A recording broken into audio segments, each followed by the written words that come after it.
दोनों blood line जा चुकी हैं सेथ रॉलिंस के पास। क्या वो बनने वाले फिफ्थ मेंबर ब्लड लाइन के? वीडियो को एंड तक देखते रहें। चैनल पर नया तो सब्सक्राइब करें और उस नोटिफिकेशन बेल को भी ऑन करना ना भूलें।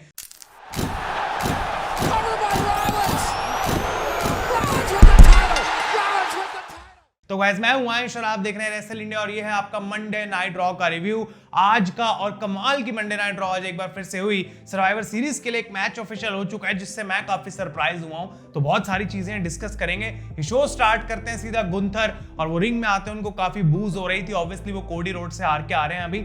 लेकिन यहाँ पे वो बोलते हैं कि जो एक चीज मैटर करती है वो सिर्फ ये है कि मैं अभी भी वर्ल्ड हेवीवेट चैंपियन हूं और मैं पीछे नहीं, मैं आगे देखने वाला हूं। और डेमियन प्रीस्ट मेरा अगला चैलेंजर है, उसकी तरफ मैं अपनी नजर बनाऊंगा क्योंकि बहुत कुछ है मेरे पास डेमियन प्रीस्ट के लिए बोलने के लिए। और डेमियन प्रीस्ट का म्यूजिक बजता है, वो बाहर आ जाते हैं और वो कहते हैं गुंथर को पूरी दुनिया को पता था, एडवर्टाइज था कि तू मेरे बारे में बातें करने वाला है, तो तू मेरे मुंह पे बातें कर और मैं तेरे को मौका देता हूं, जो बोलना है बोल। तो गुंथर बोलना जैसे स्टार्ट करते हैं डेमियन प्रीस्ट उनको दोबारा कट कर देते हैं और कहते हैं मुझे ऑलरेडी पता तू क्या बोलेगा, मैं स्ट्रीट ट्रैश हूं, मैं बेकार हूं, मेरे पेरेंट्स ने मुझे सही से रेज नहीं करा, मैं ये सब डिजर्व नहीं करता।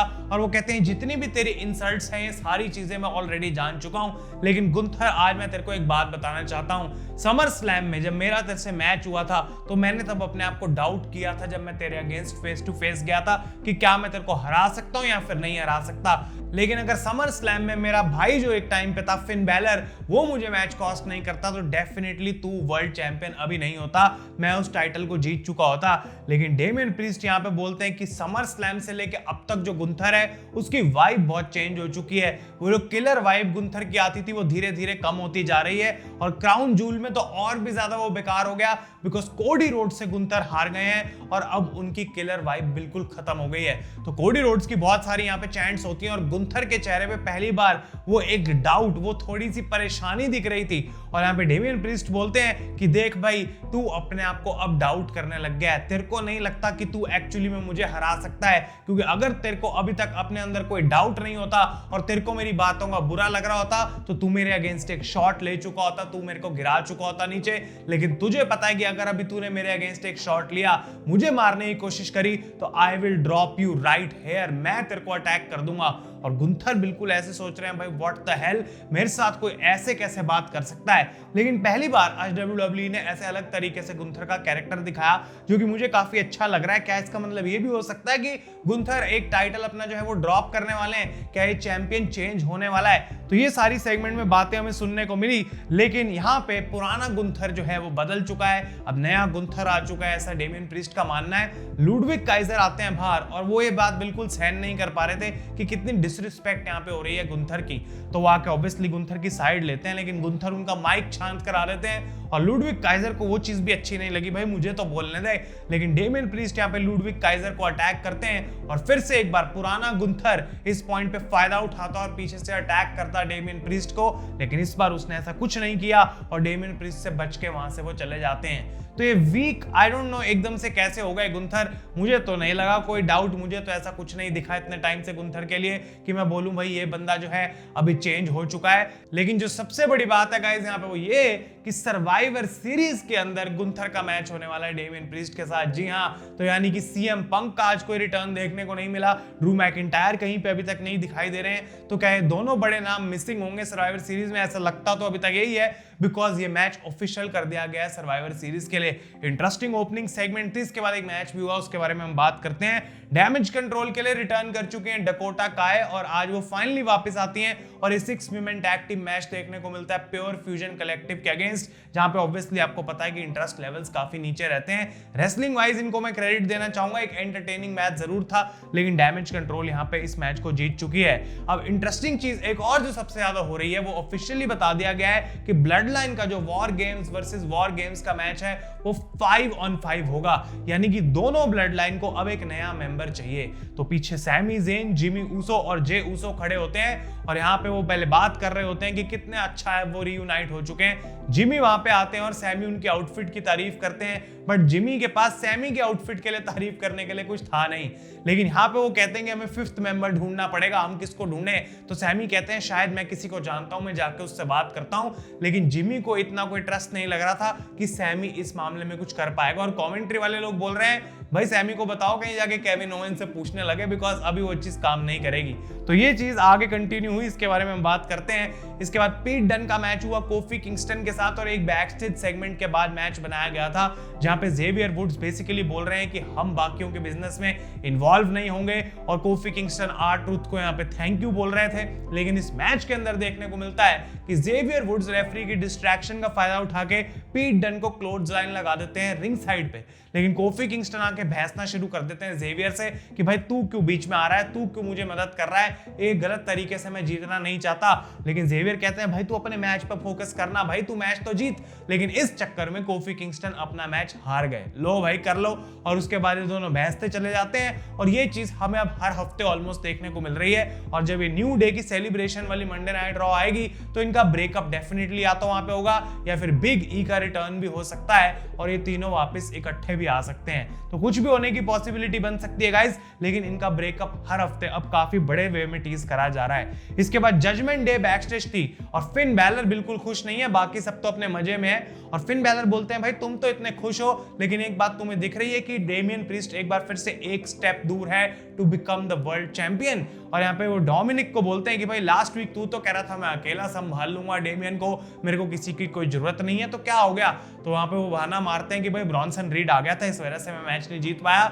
और तू कहां था फिन, तूने मेरी मदद क्यों नहीं करी। और फिन कहते हैं मैंने वही किया जो लिव ने कहा था कि अपने टैग टीम टाइटल्स पे फोकस कर, तुझे बीच में पड़ने की कोई जरूरत नहीं है। और डोमिनिक मिस्टीरियो का जवाब यहाँ पे ऐसा था कि हर हफ्ते अब उनके भाव बढ़ते चले जा रहे हैं और वो फिन बैलर को बोलते हैं कि देख भाई तेरे से ज्यादा क्लोज तो मैं आ चुका हूं for the world heavyweight championship. और बैलर को ये बात बिल्कुल पसंद नहीं आई। लेकिन उसके बाद वो कहते हैं अच्छा हम एक फैमिली है ना, तो let's treat it like a family, क्यों ना अब तू मेरे और जेडी के लिए स्टेप अप कर और नेक्स्ट वीक वॉर रेडर्स से तू और कार्लिटो एक टैग टीम मैच लड़ो। कार्लिटो की तो फट गई थी भाई ये सुनते ही कि भाई क्या हो गया। लेकिन डोमिनिक कहते हैं मैं एडम पियर्स के पास जा रहा हूं इस मैच को ऑफिशियल करने के लिए और अभी के लिए फिन बैलर खुश हैं कि हम फैमिली की तरह ये सब चीजें ट्रीट कर रहे हैं। लेकिन ज्यादा देर वो खुश रहेंगे नहीं, स्पेशली अगर डेमियन प्रीस्ट दोबारा वर्ल्ड चैंपियन बन जाए। इसके बाद ब्रॉन्सन रीड आते हैं रिंग के अंदर और वो बात करते हैं किस तरीके से सेथ रॉलिंस एक कमाल का कंपेटिटर था क्राउन जूल में, लेकिन वो एक कंपेटिटर नहीं है, वो एक मॉन्स्टर है। और सेथ रॉलिंस और उनकी अभी जो कहानी है वो खत्म नहीं हुई। और लास्ट वीक उन्होंने डेमियन प्रीस्ट और शेमस को अटैक करके प्रूव कर दिया था कि उनके और सेथ रॉलिंस के रास्ते के बीच में जो भी आएगा उससे भी ब्रॉन्सन रीड छोड़ने नहीं वाले। तो यहाँ पे दोबारा वो कॉल आउट करते हैं सेथ रॉलिंस को, जिनका म्यूजिक बजता है और भाई वो माइक रैंप पे फेंक के सीधा रिंग में भाग के आ जाते हैं। और इन दोनों की यहाँ पे हमें ब्रॉल देखने को मिली। एक बार फिर से बहुत कमाल की ब्रॉल थी और एक बार जब वो सुनामी लगाने की कोशिश कर रहे थे थ्रू दी अनाउंसर्स टेबल, आज वो हो नहीं पाया बिकॉज सेथ रॉलिंस उठ के आ जाते हैं और वो कूद जाते हैं सीधा भागते हुए ऑन ब्रॉन्सन रीड। और सारी सिक्योरिटी एडम पियर्स से सब हैं, एट द एंड इनको सेपरेट करते हैं। और इसके बाद बैकस्टेज एडम पियर्स आते हैं यहाँ पे सेथ रॉलिंस के पास और वो कहते हैं भाई ये तबाही देख देख के मैं थक चुका हूं और अगर तुम्हें एक और मैच चाहिए तो नेक्स्ट वीक ये मैच ले लो, लेकिन उसके बाद बस ये बात खत्म, फिर मैं ये सब सहूंगा नहीं। तो नेक्स्ट वीक अब ब्रॉन्सन रीड और सेथ रॉलिंस का रीमैच होने वाला है। आई होप कि इसमें कोई स्टिपुलेशन भी ऐड करी जाए जो इसको और इंटरेस्टिंग बना सकता है। लेकिन इसके बाद बहुत इंटरेस्टिंग चीज हुई बिकॉज एडम पियर्स वहां पे चले जाते हैं और सैमी ज़ेन आ जाते हैं। सैमी ज़ेन सेथ रॉलिंस से बात करते हैं किस तरीके से वो जानते हैं कि जो भी हुआ उसके बाद सेथ रॉलिंस रोमन रेंस को 1% भी पसंद नहीं करते। लेकिन सैमी कहते हैं मैं भी उसी बोट में था, लेकिन वो फैमिली वाला जो बॉन्ड है वो कभी कभी जाता नहीं है। और उसी तरीके से चाहे रोमन रेंस और सेथ रॉलिंस कितने भी एक दूसरे के अगेंस्ट हो जाएं, वो एक्चुअली में एक दूसरे के हमेशा भाई रहेंगे। और यहाँ पे वो ऑफर करते हैं कि क्या तू हमारा फिफ्थ मैन बनने वाला है, बिकॉज वो कहते हैं पूरा रोस्टर मैंने देख लिया, आई डोंट थिंक और कोई अवेलेबल है और कोई भी हम पिक कर सकते हैं, आई थिंक तू आ सकता है फॉर द वॉर गेम्स। और सेथ रॉलिंस कहते हैं you are out of your damn mind Sammy, इतना कुछ हुआ रेसलमेनिया में, मैंने अपना सब कुछ दे दिया, सब कुछ त्याग दिया, उसके बाद भी अब तुझे लग रहा है कि रोमन रेंस वो बंदा जिसको हम गिराने में लगे हुए थे एट रेसलमेनिया, अब उसी के साथ में मिलके उसको वापस उठाने की कोशिश करूंगा, उसमें मदद करूंगा, ऐसा कभी होने वाला है नहीं। और वो कहते हैं सैमी ये भी बहुत जल्दी तू समझ जाएगा कि रोमन रेंस अभी भी तेरा यूज ही कर रहा है और अच्छा होगा अगर तू भी उससे दूर ही रहे और यहाँ पे वो थैंक यू बोलते हैं एक अपॉर्चुनिटी के लिए, लेकिन सेथ रॉलिंस का आंसर था नो, कि मुझे रोमन रेंस के साथ टीम अप नहीं करना, और उन्होंने मना कर दिया to join the war games match. तो इंटरेस्टिंग है कि कोडी रोड्स को अब कोई याद ही नहीं कर रहा है, जब पांचवा बंदा चाहिए तो उनसे भी जाके भाई कोई बात कर लो, अब सबको सेथ रॉलिंस की याद आ गई। मे बी कोडी पे किसी को अब भरोसा नहीं है, लेकिन अभी तो उसने रोमन के साथ टीम अप किया था, तो वो 5th मेंबर क्यों नहीं बन सकता, इस स्मैकडाउन में हमें जानने को मिलेगा। इसके बाद डेमियन प्रीस्ट का मैच हुआ लुडविग काइजर के साथ, और ये थी एक प्योर डोमिनेशन, बिकॉज इतनी इजीली ये जीत गए, इस मैच के बारे में कुछ बोलने का जरूरत ही नहीं है। लगी South of Heaven chokeslam और डेमियन प्रीस्ट जीत जाते हैं, और गुंथर एक बार फिर से रैंप पे आके स्टेयर डाउन देते हैं डेमियन प्रीस्ट को, लेकिन कोई एक्शन उनकी तरफ से देखने को नहीं मिला। इसके बाद शेमस बैकस्टेज कन्फ्रंट करते हैं ब्रॉन ब्रेकर को, जो उनको ओल्ड बोल रहे थे, अलग अलग बातें उनके बारे में बोल रहे थे, लेकिन शेमस वहां पे आके कहते हैं तेरी बातें सारी मैंने सुन ली है, और जबकि मैं 15 साल से इस कंपनी में हूं, तेरे को भी 15 मिनट भी नहीं हुए, लेकिन हाँ तू अच्छा कर रहा है, तेरा लक अच्छा है, तेरी इंटरकॉन्टिनेंटल चैंपियनशिप तेरे पास है। और ये WWE स्पीड में इनका जो मैच हुआ था कोई, जो कि टाई हो गया, जिसकी वजह से ब्रॉन ब्रेकर आगे नहीं जा पाए, वहां से ये बैकस्टेज सेगमेंट कनेक्ट करी गई, और यहाँ पे शेमस चैलेंज कर देते हैं ब्रॉन ब्रेकर को to an intercontinental championship match. और यहाँ पे ब्रॉन ब्रेकर कहते हैं भाई शेमस तब से तू जो भी बोल रहा था वो मैंने सुना नहीं, लेकिन अगर तेरे को एक अपॉर्चुनिटी चाहिए टाइटल के लिए तो नेक्स्ट वीक वो मैं तेरे को जरूर दे सकता हूँ, और तेरी ओल्ड एस को मैं बीट करने वाला हूँ। तो शेमस यहाँ पे बिल्कुल कॉन्फिडेंट थे कि भले ही उनकी एज कितनी भी हो, लेकिन उससे फर्क नहीं पड़ता, वो अभी भी ageing like a fine wine है, और नेक्स्ट वीक उनकी अच्छी कंटेंशन है to become the new intercontinental champion. और ये मैच गाइस हमें अगले हफ्ते रॉ पे देखने को मिलेगा। और यहाँ पे उसके बाद आ जाते हैं जिमी उसो, और वो पूछते हैं ब्रॉन ब्रेकर से क्या तेरे पास 1 मिनट है। ब्रॉन ब्रेकर कहते हैं हाँ बात कर मेरे से, और उसके बाद कट हो जाता है और हमें दिखाया नहीं जाता कि इन दोनों की एक्चुअली में बात क्या हुई है। तो ब्रॉन ब्रेकर को भी ऑब्वियसली अप्रोच कर लिया गया है for the blood line 5th member, और ये देखना बहुत ज्यादा इंटरेस्टिंग रहेगा गाइस। इसके बाद बात करते हैं तो बैकस्टेज मिज वापस आ जाते हैं, और कैरियन क्रॉस इतने खुश हुए इस चीज को देख के कि भाई तू कैसे बच गया, मुझे तो लग रहा था तेरे को मार देंगे वायत वाले। तो मिज कहते हैं कि भाई मैंने उनसे अपोलोजाइज कर लिया, मैंने सॉरी बोल दिया कि मैं अपने आप को चेंज कर लूंगा, और मैं एडम पियर्स के पास जा रहा हूं एक लीव ऑफ एब्सेंस लेने, मैं छोड़ रहा हूं कुछ टाइम के लिए सब कुछ और घर जा रहा हूं, क्योंकि मुझे अपनी फैमिली के बारे में सोचना है। और यहाँ पे कैरियन क्रॉस कहते हैं भाई ऐसा तो कर ही नहीं सकता, बिकॉज तू हमें कोई इंफॉर्मेशन ही नहीं दे रहा है बिकॉज ऑफ वायस, हम उनको कैसे ट्रैक करें, हम उनके साथ क्या करेंगे, हमें कुछ बता तो सही। लेकिन मिज उस बात से डर रहे थे, तो उन पे अटैक कर दिया जाता है, घसीट के उनको रिंग में ले आते हैं, और मिज की ये लेफ्ट आई से खून निकलना स्टार्ट हो जाता है, जो कि आई थिंक एक ऑब्वियसली रियली खून था, वो कट लग गया था उनके आंख के ऊपर, जो कि एक काफी बढ़िया विजुअल एलिमेंट इस पूरी चीज में ऐड कर रहा था। और कैरियन क्रॉस आके माइक में बोलते हैं कि वायट्स तुम आखिर हो कहाँ। लाइट्स ऑफ होती हैं और एप्रन पे वायट 6 अपीयर हो जाते हैं, और ये आके रिंग में एक दूसरे को दोनों फैक्शंस कन्फ्रंट करते हैं। लेकिन मिज यहाँ पे जो है निकले बिल्कुल भाई डबल फेस, दोगलापन, चेयर लेके आते हैं पीछे से और एरिक रोवन को अटैक कर देते हैं और टर्न कर चुके हैं वायट 6 के ऊपर। तो मे भी उनको अपॉलॉजी बोल के, वो झूठ बोल के बाहर तो निकल गए, लेकिन ये सब कुछ इसीलिए था ताकि फाइनल टेस्टामेंट की वो मदद कर सकें। और यहाँ पे फाइनल टेस्टामेंट ने अटैक कर दिया वायट 6 को मंडे नाइट रॉ के ऊपर, और पहली बार हमें देखने को मिला है उनके डेब्यू के बाद से कि कोई उन पे इतना भारी पड़ा कि पूरी फैक्शन नीचे गिरी हुई है और कोई और उनके सामने जो है वो सेलिब्रेट कर रहा है। तो ये चीज काफी इंटरेस्टिंग थी, और ऑब्वियसली ये दो ऐसी फैक्शंस हैं जिनके साथ कुछ खास होता नहीं है इतने टाइम से, और ये आपस में एक दूसरे के सामने आ चुकी हैं, किसी एक का तो फायदा हो, सिर्फ मैं यही चाहूंगा। इसके बाद एक और कमाल की सेगमेंट देखने को मिली गाइस, क्योंकि जब सेथ रॉलिंस अरीना को एग्जिट कर रहे थे तो सोलो सिकोआ आ जाते हैं, वहां जेकब फाटू के साथ खड़े थे, गाड़ी में अराइव होते हैं और टोंगन्स गाड़ी के अंदर बैठे हुए थे, और वो सेथ रॉलिंस को ऑफर करते हैं यहाँ पे स्पॉट, और वो कहते हैं मुझे पता है तू रोमन रेंस को पसंद नहीं करता, तो क्यों ना तू हमारे सामने टैग कर ले। तो सेथ रॉलिंस बोलते हैं कि ठीक है भाई, मैं तुम्हें एक बात बताता हूँ जो मैंने आज सैमी को भी नहीं बताई, कि आई हेट रोमन रेंस, मैं उस इंसान को कभी पसंद नहीं कर सकता हूँ, और अगली बार जब मैं और रोमन रेंस सेम रिंग में होंगे तो मेरा मुद्दा होगा सिर्फ एक, कि रोमन रेंस को स्टॉम्प करना है, और रोमन रेंस के अगेंस्ट ही मैं रहना चाहता हूं, ये मेरी बात बिल्कुल सच है।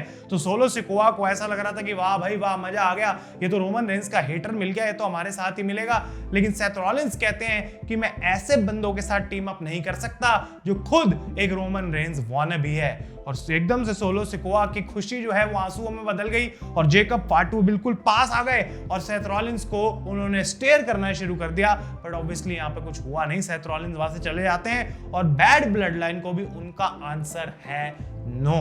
तो अभी हमको पता नहीं है कि दोनों तरफ 5 on 5 मैच तो है, लेकिन 5th मेंबर कौन है उसकी मिस्ट्री WWE बना के रख रही है, जो कि ऑब्वियसली ऐड कर रहा है एक एलिमेंट इस पूरी चीज के अंदर। और finally guys, Monday night raw का मेन इवेंट था for the women's tag team titles, Jade Cargill and Bianca Belair against Liv Morgan and Raquel Rodriguez. एक डिसेंट मैच था, लेकिन बहुत सारी इंटरफेरेंसेस थी यहाँ पे। नाया जैक्स और टिफनी आ जाते हैं, उसके बाद नाओमी देखने को मिली, ईओ स्काई भी यहाँ पे इंटरफेयर करती हैं और बेबी फेस टीम को एट द एंड विक्ट्री मिल गई। सबके चलते कुछ खास यहाँ पे हुआ नहीं। और मैच के बाद जबकि नाया जैक्स अपना अटैक कंटिन्यू करना चाहती थी, सारे बेबी फेस मिलके उनको मारते हैं और बेबी फेस को अपर हैंड दिया गया। तो ईओ स्काई यहाँ पे इसलिए इन्वॉल्व हुई बिकॉज वो अब लिव मॉर्गन के लिए नंबर 1 कंटेंडर है for the women's world championship. तो ये थी आज की मंडे नाइट रॉ। अपने ओपिनियंस आप शो के बारे में मुझे जरूर बताएं नीचे। अगर ये वीडियो अच्छी लगी तो लाइक करें गाइस। तब तक के लिए thank you so much for watching. मैं हूं आयुष और आप देख रहे हैं रेसल इंडिया।